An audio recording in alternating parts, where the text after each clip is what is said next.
Cette intersaison NBA s'annonce folle, tout comme les rumeurs de transfert actuelles. De nombreux rapports évoquent déjà des échanges complètement fous qui pourraient se produire. Un de ces échanges potentiels transformerait totalement la NBA la saison à venir.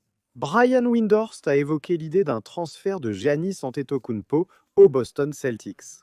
Essentiellement, son point était que Giannis doit rester dans la conférence Est pour rester compétitif. Actuellement, si Giannis devait demander un échange, beaucoup des destinations qui sont évoquées, si ce n'est toutes, se trouvent dans la conférence Ouest. Les Houston Rockets et les Dallas Mavericks ont des atouts majeurs. Les Mavericks ont le premier choix de draft. San Antonio tente d'acquérir Victor Wembanyama. Mais son point était que l'Est sera assez ouvert l'année prochaine parce que les Celtics ne vont pas avoir Jason Tatum. Les Cavs se sont encore effondrés en playoff. Si Giannis veut vraiment être compétitif, rester à l'Est serait judicieux, vu le manque de talent de haut niveau dans cette conférence. Ironiquement, il souligne que les Celtics seraient une bonne option pour Giannis, bien qu'il devrait composer avec l'absence de Tatum. Mais dans un an, avec Giannis, il pourrait se retrouver en tête de la conférence Est. Comment cela fonctionnerait exactement? Est-ce possible? Eh bien, tout d'abord, Jaylen Brown devrait faire partie de l'échange. C'est l'élément central de tout cela. Pour Boston, il n'est pas forcément obligé d'aller à Milwaukee, mais il devrait quitter Boston pour aller quelque part. Et c'est l'atout principal pour les Bucks en échange de Giannis, que ce soit, comme je l'ai dit, vers une troisième équipe. Ensuite, ils obtiennent des atouts équivalents à Jaylen Brown ou un autre type de montage. Cela aurait du sens pour son équipe, car Milwaukee aura généralement des difficultés. Trouver un package d'échange qui leur convient aussi bien qu'un package centré sur Jaylen Brown ne veut pas forcément dire qu'il voudrait Jaylen Brown lui-même, mais il pourrait. Ce serait un meilleur atout individuel que tout ce qu'il pourrait obtenir, hormis peut-être le premier choix de draft de Dallas, ce qui ne semble pas être le cas. Et s'ils regardent simplement les atouts globaux, Jaylen Brown est potentiellement le meilleur atout disponible pour eux, ou bien ce qu'ils pourraient obtenir comme atout équivalent à Jaylen. Brown a été transféré dans une troisième équipe. Pour Boston, il est clair que Giannis est supérieur à Jaylen Brown. Il serait idéal aux côtés de Tatum. Tu peux consolider certains de tes atouts dans ton effectif. Si tu t'inquiètes du deuxième palier à l'avenir, si tu t'inquiètes des contrats et de tout ce genre de choses. Avec Tatum et Giannis dans la même équipe, vous serez un prétendant au titre pour les saisons à venir. Cela renforcerait l'équipe des Celtics, alors qu'ils pourraient perdre des joueurs de rotation. Malheureusement, l'échange ne fonctionne pas vraiment. Wendy en a parlé et c'est une rumeur qui enthousiasme beaucoup de gens. Mais pour l'instant et l'intersaison à venir, rien n'est confirmé. Les Celtics sont une équipe du deuxième palier salarial, ce qui signifie qu'ils ne peuvent pas recevoir plus d'argent qu'ils n'en envoient dans un échange. Et qu'ils ne peuvent simplement pas combiner des salaires dans un échange. Actuellement, ils ne peuvent passer sous le deuxième palier qu'en se séparant de nombreuses choses. Giannis gagne un peu plus que Jaylen Brown la saison prochaine et Brown devrait être au cœur de l'échange. Ils n'échangeront pas Tatum contre Giannis et ne peuvent pas rassembler suffisamment d'autres salaires. Ils ne peuvent pas regrouper d'autres salaires à part un seul joueur envoyé en échange de Giannis. Passons à une autre rumeur populaire, les Minnesota Timberwolves et Kevin Durant. J'ai d'ailleurs récemment fait une vidéo sur le Minnesota, n'hésitez pas à la regarder. Elle parle de toute leur intersaison et j'ai brièvement évoqué le dossier Kevin Durant. Mais il y a quelques options intéressantes pour le Minnesota. On en parle beaucoup car Anthony Edwards adore Kevin Durant, qui était l'un de ses joueurs favoris quand il était plus jeune. Et ces deux gars semblent avoir une certaine connexion. Ils continuent d'être associés dans des rumeurs et des articles. Comme une véritable option pour le Minnesota et une star aux côtés d'Anthony Edwards. Une faiblesse exposée à plusieurs reprises contre Oklahoma City, où ils ont pu se concentrer principalement sur Ant. Il n'a pas eu beaucoup d'opportunités de créer pour lui-même, car toute la défense était concentrée sur Ant. Avec un joueur comme Kevin Durant dans l'équipe, les choses deviennent plus simples. Comment cela se passerait-il?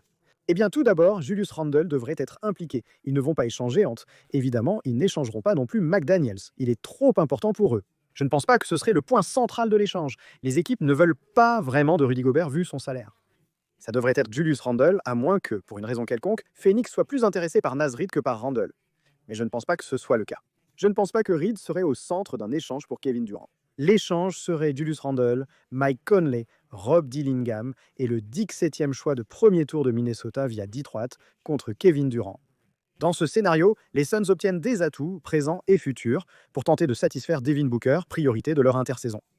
S'ils ne comptent pas échanger Booker, ils devraient essayer de s'assurer qu'il reste heureux à Phoenix. Randall et Mike Conley les aident à atteindre rapidement cet objectif. Dillingham et le choix de draft contribuent également à construire l'avenir. Comme mentionné, le Minnesota obtient sa star aux côtés d'Anthony Edwards et préserve son noyau. Cependant, quelques problèmes subsistent. Tout d'abord, Durant devrait vouloir aller au Minnesota, qui n'est pas exactement le plus grand marché de la ligue, et il a besoin d'un nouveau contrat. Donc, Les Timberwolves échangeraient pour obtenir Kevin Durant, ils feraient ce mouvement, mais ce serait seulement pour une saison. C'est un grand sacrifice pour un joueur qui n'a qu'un contrat d'1 an. Donc il devrait négocier une prolongation avec Durant, s'il voulait même être là au départ. Il faut aussi accepter que Phoenix ne veuille peut-être pas de cet échange. Ils vont proposer Durant à quasiment toutes les équipes de la ligue et cette offre ne sera peut-être pas en haut de leur liste. Minnesota pourrait hésiter à laisser partir Rob Dillingham, pour lequel ils ont fait de gros sacrifices afin de le sélectionner lors de la draft précédente. Et surtout, le plus important, que j'aurais dû mentionner plus tôt. Julius Randle doit activer son option de contrat pour que cela fonctionne. Il a une option joueur cette intersaison pour 39,10 millions de dollars, ce qui permet d'équilibrer les finances s'il l'active. Si tu lui dis qu'on va le transférer à Phoenix s'il active son option et qu'il le fait, c'est bon. Sinon, il faudra lui proposer un nouveau contrat. Mais cela pourrait impliquer un sign-on trade, ce qui complique beaucoup les choses. C'est une autre raison pour laquelle il serait difficile d'inclure Nasrid dans cet échange. La combinaison de ces facteurs rend cette possibilité peu probable pour les Celtics avec Giannis, mais plus probable que pour eux. Pour être honnête, le Minnesota pourrait se retrouver sous le deuxième seuil salarial lors de l'intersaison. Comme mentionné précédemment, c'est possible si Randall active son option, mais il y a de nombreux obstacles pour que la rumeur de Durant à Minnesota se concrétise. Passons maintenant à Darius Garland à Cleveland, selon les rumeurs actuelles provenant de Cleveland. Leurs deux joueurs intouchables dans l'effectif sont Donovan Mitchell et Evan Mobley. Les deux autres éléments de leur noyau, Darius Garland et Jarrett Allen, seraient tous deux disponibles au bon prix pendant l'intersaison. Ils ne semblent pas chercher activement à échanger ces joueurs. Mais si quelqu'un appelait, ils seraient prêts à en discuter. Mitchell et Mobley n'envisageraient même pas de discussion à leur sujet. Ils vont les garder, sauf si c'est une discussion comme avec Giannis, qui se complique avec les nouvelles règles de la convention collective. Garland en tant qu'atout comme pièce d'échange m'intéresse vraiment parce que je pense qu'il est en fait assez sous-estimé dans la ligue. S'il reste en bonne santé, c'est un excellent créateur. Je pense que c'est quelqu'un qui pourrait vraiment briller en dehors du système de Cleveland, en tant que joueur qui aurait plus le ballon car il ne jouerait pas avec Donovan Mitchell. Et je pense qu'il peut aussi jouer sans le ballon parce qu'il l'a déjà fait récemment à Cleveland et c'est un assez bon tireur sans ballon. La première équipe qui me vient à l'esprit chaque fois qu'on parle d'échanges concernant Darius Garland, c'est le Orlando Magic. Ils ont toujours eu besoin d'aide à la main, ils ont Franz, ils ont Paolo, mais à chaque fois qu'on arrive en playoff, ça devient un peu compliqué. Tenter de générer du jeu avec seulement ces deux joueurs, alors qu'aucun d'eux n'est un meneur, un créateur ou un dribbleur d'élite. Il serait idéal d'avoir un meneur à qui donner le ballon pour qu'ensuite les autres joueurs puissent lui poser des écrans pour lui. Ça ouvrirait tellement de possibilités différentes dans leur attaque. S'ils avaient quelqu'un comme Darius Garland dans leur effectif maintenant, je ne pense pas qu'Orlando ferait, par exemple, un échange Franz Wagner contre Darius Garland.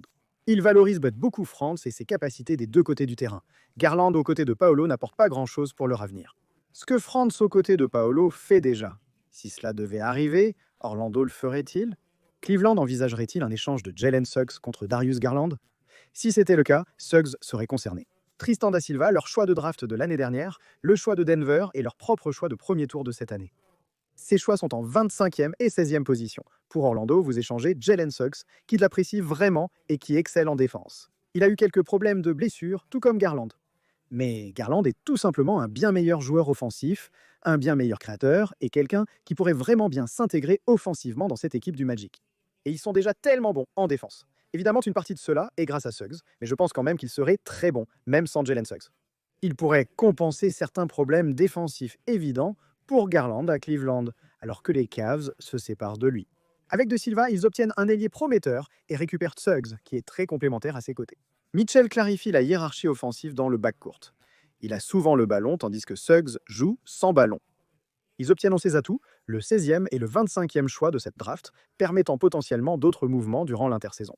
S'ils envisagent d'échanger Jarrett Allen, ils pourraient améliorer ce poste et compléter leur effectif plus efficacement.